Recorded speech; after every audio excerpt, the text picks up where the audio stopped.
अपने तो अपने होते हैं, ये गाना बहुत बार सुना होगा आपने, लेकिन कभी कभी गैरों की बजाय अपने ही अपनों के खिलाफ खड़े हो जाते हैं।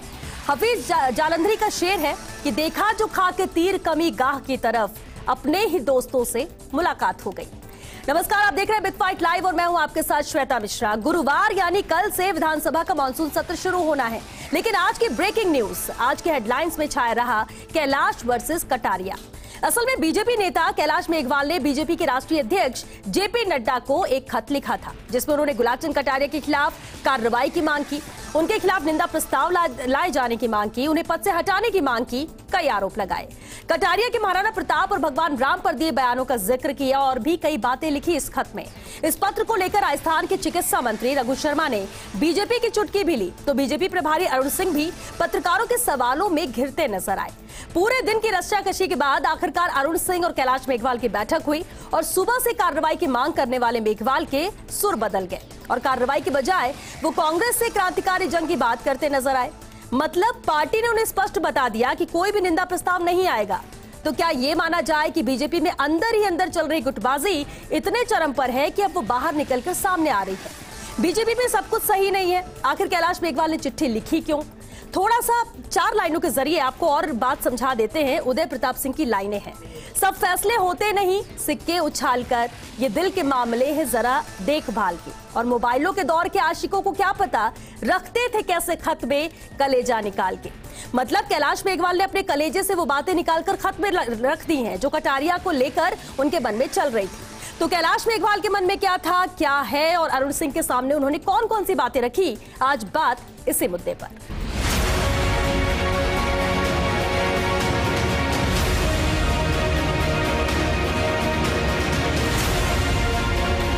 लाखों कार्यकर्ता ऐसे हैं जिनको कुछ भी नहीं मिला है, वह पार्टी के लिए सदैव काम कर रहे हैं, और जिनको विधायक और सांसद और सब पद मिल गया, ऐसे लोग जब बोलते हैं तो उन कार्यकर्ताओं को अवश्य मन में ठेस पहुंचती है।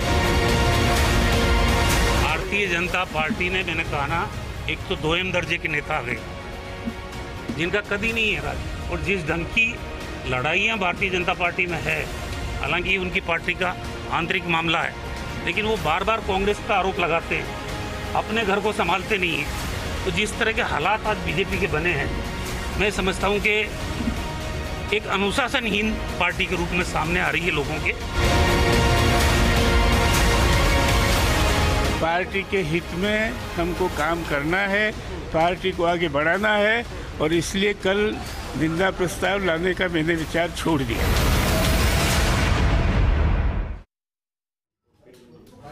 और चलिए इस पर चर्चा के लिए हमारे साथ बेहद खास मेहमान भी जुड़ चुके हैं। हमारे साथ कांग्रेस नेता आरसी चौधरी जी हैं, बीजेपी नेता मुकेश पारिक जी हमारे साथ हैं, और साथ ही राजनीतिक विश्लेषक प्रकाश भंडारी जी भी हमारे साथ हैं। बहुत स्वागत है आप सभी का बिग फाइट लाइव में। मुकेश पारिक जी, आपसे ही समझना चाहेंगे, 24 घंटे के अंदर ये जो पूरा घटनाक्रम हुआ, खुद अपने ही बयान से, अपने ही खत में लिखी बातों से यू टर्न यहाँ पर कैलाश मेघवाल लेते हैं, और अब ये कहते हैं जो अब तक हेडलाइंस बन चुका था, पूरे दिन का घटनाक्रम रहा जहां पर मेघवाल वर्सेस कटारिया नजर आ रहा था, और अब वो बात करते हैं कि कांग्रेस के खिलाफ सब एकजुट है और क्रांतिकारी लड़ाई कांग्रेस से लड़ेंगे। क्या है ये? देखिए, ये अब उनके बयान से ही स्पष्ट हो गया है। उन्होंने पार्टी के फोरम के अंदर बात रखी थी, और जो उन्होंने बात रखी थी उसको उन्होंने मीडिया के सामने भी स्पष्ट कर दिया है। तो मेरा ये मानना है कि हमारे इतने वरिष्ठ नेता है कैलाश जी मेघवाल, उनके कहने के बाद, उनका स्पष्टीकरण देने के बाद कोई बात बाकी नहीं रह जाती है। उन्होंने जो कहा था, उन्होंने कहा है कि मैं पार्टी के बिल्कुल पूर्ण रूप से साथ हूँ, और जो मैंने बात रखी थी, जो निंदा प्रस्ताव की बात थी, अब वो नहीं सुनाएंगे। उन्होंने पार्टी के ध्यान में कोई बात रखी थी, वो पार्टी तक था। लेकिन मुकेश जी, ठीक है मुकेश जी, लेकिन ये इतनी छोटी बात नहीं थी कि इसे आई गई कर दी जाए। आपने कहा कि उन्होंने अब स्पष्ट कर दिया तो कोई बात ही नहीं जाती। बात तो अभी भी बहुत कुछ है, सवाल तो अभी भी बहुत कुछ है। लेटर वो जेपी नड्डा को लिखते हैं, तो आखिर कहां, कैसे ये लेटर लीक हो गया, कैसे ये वायरल हो गया ये लेटर? और बात अगर रखनी थी तो बात रखी जाती, सीधे खत लिखा गया 10 पेज का। इसके बाद आपकी इतनी नाराजगी कि आपने बहुत सारे आरोप लगा दिए। आधे घंटे की मीटिंग होती है और उसके बाद जब आप बाहर आते हैं तो कहते हैं कि नहीं सब कुछ ठीक है, बीजेपी एकजुट है, हम कांग्रेस के खिलाफ है। तो आपस में लड़ाई क्यों थी? बेवजह तो थी नहीं। पत्र उन्होंने पार्टी के नेताओं को ही लिखा है, और पार्टी के नेताओं को पत्र लिख के उन्होंने पार्टी के नेताओं से ही बात की है, और उन्होंने स्वयं ने ये बात स्पष्ट की है तो मेरा यही कहना है श्वेता जी, जब इतने वरिष्ठ नेता हमारे पार्टी के, और पार्टी के ही वरिष्ठ नेता नहीं, राजस्थान के इतने पुराने राजनीतिक, उन्होंने जब अपनी बात का स्वयं ने पूरा स्पष्टीकरण जब दे दिया है, तो मेरा ये मानना है इसके बाद कोई बात बाकी नहीं रह जाती है। और आपको भी ये मान लेना चाहिए कि उन्होंने जो अब कहा है, जो स्पष्ट किया है, ये बात यहीं समाप्त हो जाती है। ठीक है, ये आप लोग समाप्त कर सकते हैं ना सर, लेकिन उसके पीछे की चीजें भी तो हम समझना ही चाहेंगे और इसलिए हम चर्चा भी कर रहे हैं। आरसी चौधरी जी, अब उनके इस स्टेप के बाद पत्र लिखा गया, पूरे दिन किस तरह से बयानबाजी का दौर भी चलता रहा और उसके बाद पटाक्षेप हो गया, यानी दाइंट हो गया इस मैटर का। जिस तरह से मुकेश पारिक जी भी कह रहे हैं कि इसमें बात करने के लिए कुछ रहा नहीं। कांग्रेस की तरफ से भी बहुत बयान दिए गए, बहुत सवाल बीजेपी के लिए भी उठाए गए, क्योंकि ये भी मौका बीजेपी कभी कांग्रेस के लिए छोड़ती नहीं है। श्वेता जी, मैं ये कहना चाहूंगा कि भारतीय जनता पार्टी, वो भारतीय जनता पार्टी जो चाल चरित्र चेहरे की बात करती थी, पार्टी विद डिफेंस की बात करती थी, पार्टी विद अनुशासन की बात कर रही थी, और पूरे देश के अंदर दो लोग, अमित शाह जी और नरेंद्र मोदी जी, जिस प्रकार से पूरे देश के अंदर भारतीय जनता पार्टी को कंट्रोल किए हुए थे, उसके सामने हुंकार भरने की कोई साहस नहीं कर पा रहा था। उसके लिए आज लगता है कि लोकतांत्रिक व्यवस्था भी भारतीय जनता पार्टी के अंदर नहीं बची। भारतीय जनता पार्टी के वरिष्ठ नेता, पूर्व विधानसभा अध्यक्ष मेघवाल साहब ने जो बात कही, मेघवाल साहब ने उस बात का जिक्र अपने पत्र के अंदर किया जिससे राजस्थान की जनता का सरोकार है। राजस्थान की जनता से, जनता का वो सिरोधारी है, वो वीर पुरुष जो राजस्थान की माटी को ही नहीं, राजस्थान के हर व्यक्ति को पूरे देश और दुनिया के अंदर उसका शीश है, वो ऊपर करता है। महाराणा प्रताप के बारे में जो वक्तव्य आया था, वो वक्तव्य जब आया उसके बाद में भारतीय जनता पार्टी कार्यालय पे किस प्रकार से हमला हुआ, किस प्रकार से पोस्टर फाड़े गए, ये राजस्थान की प्रतिष्ठा को धूमिल करने का काम कटारिया साहब ने किया था। कटारिया साहब ने ही यह वक्तव्य दिया कि भगवान राम को अगर कोई ढूंढने का काम किया है तो वो भारतीय जनता पार्टी ने किया है। राम के अगर कोई जनक बने हैं तो वो भारतीय जनता पार्टी बनी है। और उन्होंने कहा कि विकास है वो राजनीति का कोई आधार और मुद्दा नहीं है। निश्चित रूप से राजस्थान की 7.5 करोड़ जनता को, उन्हें स्वास्थ्य भी चाहिए, शिक्षा भी चाहिए, चिकित्सा भी चाहिए, तमाम सब चीजें चाहिए, सड़क भी चाहिए, बिजली भी चाहिए, पानी भी चाहिए। लेकिन भारतीय जनता पार्टी के मैनिफेस्टो में ऐसी कोई चीज नहीं है कि इन लोगों को इन चीजों की जरूरत है। मेघवाल साहब ने जो बात रखी, आज उस बात को दबाया जा सकता है, लेकिन क्या ये राजस्थान की 7.5 करोड़ जनता की, हिंदुस्तान के लोगों के लिए ये मानस पटेल का प्रश्न था या नहीं था, ये सबसे महत्वपूर्ण है। इससे पहले जब 22 साल पुराना एक पत्र तात्कालीन जो भारतीय युवा मोर्चा के अध्यक्ष थे सतीश पूनिया जी, उन्होंने अपने अध्यक्ष को पत्र लिखा, वो 22 साल बाद में अगर अध्यक्ष को लिखा हुआ पत्र लीक होता है, इसका मतलब ये हथियार अंदर त्रासते रहते हैं। सिर्फ अनुशासन के नाम पे एक ढकोसला है और समय आने पे एक दूसरे को आप ये कहना चाह रहे हैं कि अंदर कल है, जब जिसको मौका मिलता है वो अपने पत्ते यहाँ पर फेंकता है।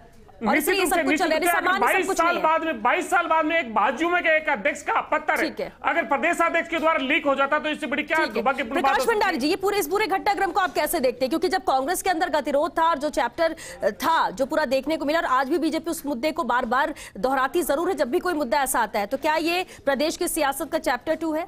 देखिए, भाजपा में जो सत्ता के लिए जो महत्वाकांक्षा है लोगों की, नया नेतृत्व है, तो पहले जो मुख्यमंत्री पद के लिए जो दौड़ थी वो लगभग भगदड़ में तब्दील हो चुकी है।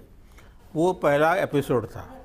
दूसरे एपिसोड के अंदर 2 वरिष्ठ नेता जो एक ही शहर से आते हैं और जिनका संसदीय अनुभव बहुत लंबा है, दोनों ही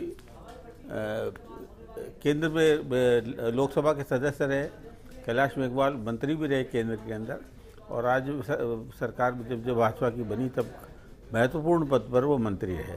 इसी तरीके से गुलाब चंद जी कटारिया भी रहे, और दोनों एक ही शहर की राजनीति से उभर कर आए हैं और दोनों का अपना राजनीतिक महत्व है, राजनीतिक में उनकी प्रतिष्ठा है और उनका अपना स्थान भी।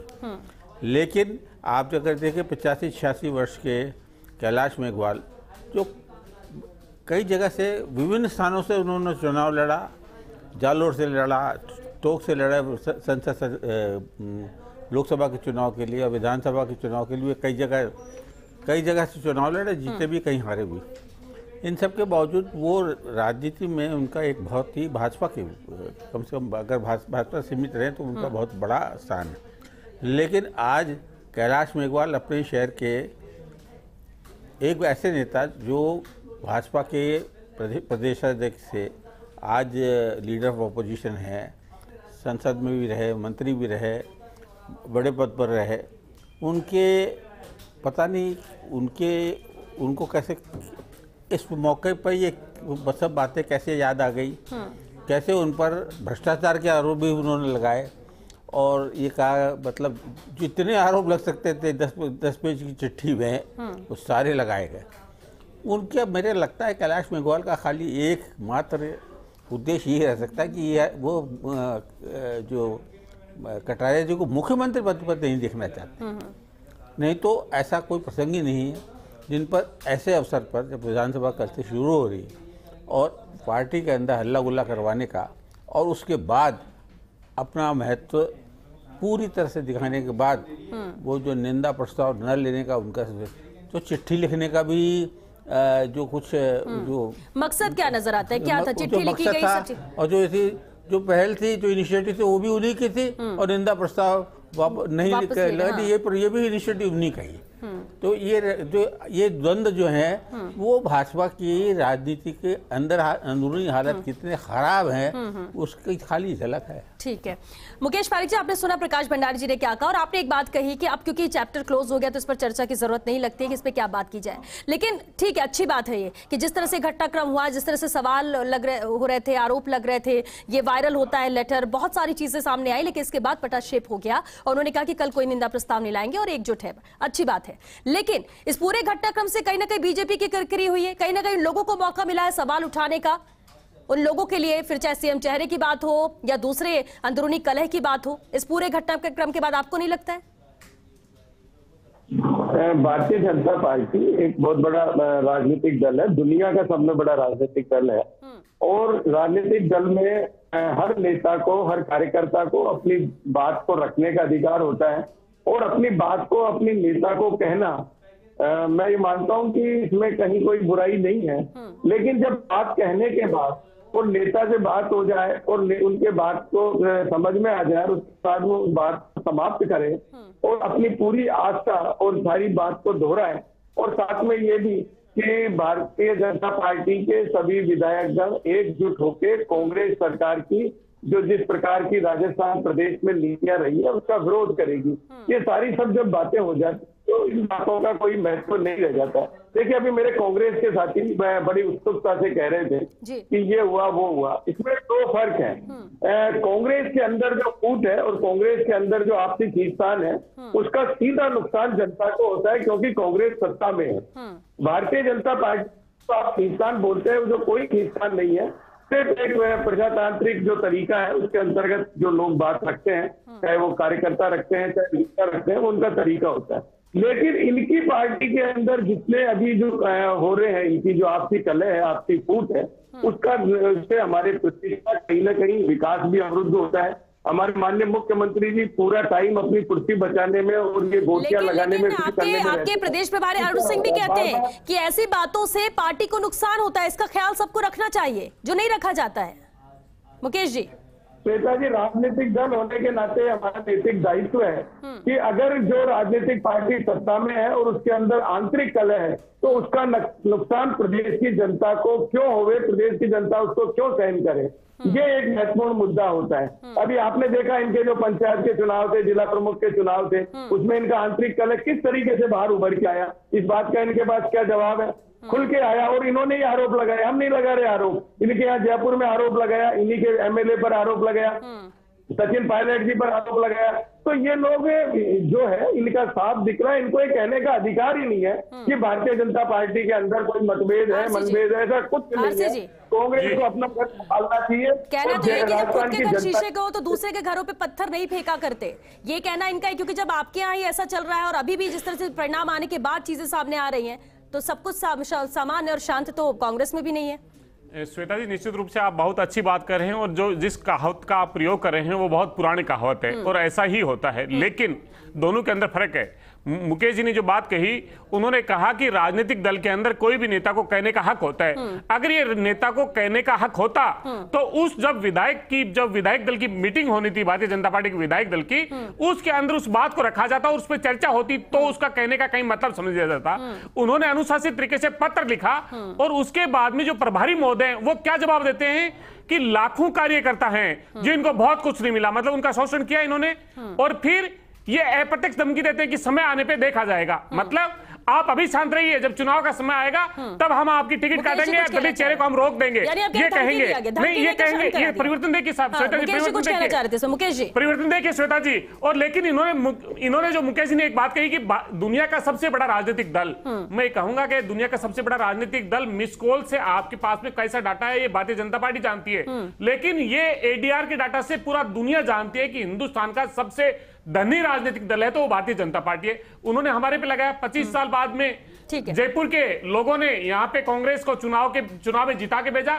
भारतीय जनता पार्टी ने उसी धनबल के आधार पे किस प्रकार से जीती हुई हमारी जिला परिषद को उन्होंने छीना, ये देश की जनता देख रही है। इसलिए आप सबसे दुनिया के धनी दल हैं और आपने जनता का पैसा को उठाया है, राम मंदिर का पैसा आपने चोरा है, तमाम चंदे का पैसा आप चोरते रहते हो, ये काम आप सब करते रहते हो। मुकेश जी, पहले तो बात उठाई जिला प्रमुख वाली, जयपुर के जिला प्रमुख में ये आरोप इन्हीं के नेता लगा रहे हैं आपस में, इनके मुमताज मसीह ने। वो एक मुद्दा अलग है मुकेश जी, वो एक मुद्दा अलग है। जिला प्रमुख बन चुका, उप जिला प्रमुख बन चुका, कैसे बना उस पर हमने चर्चा भी की बात की, लेकिन सबसे अहम बात ये है कि बीजेपी के घर में ही घमासान हो रहा है। क्या इसको फुल स्टॉप माने या माना जाए कि आने वाले वक्त में फिर ऐसा ही कुछ देखने को और सुनने को मिलेगा?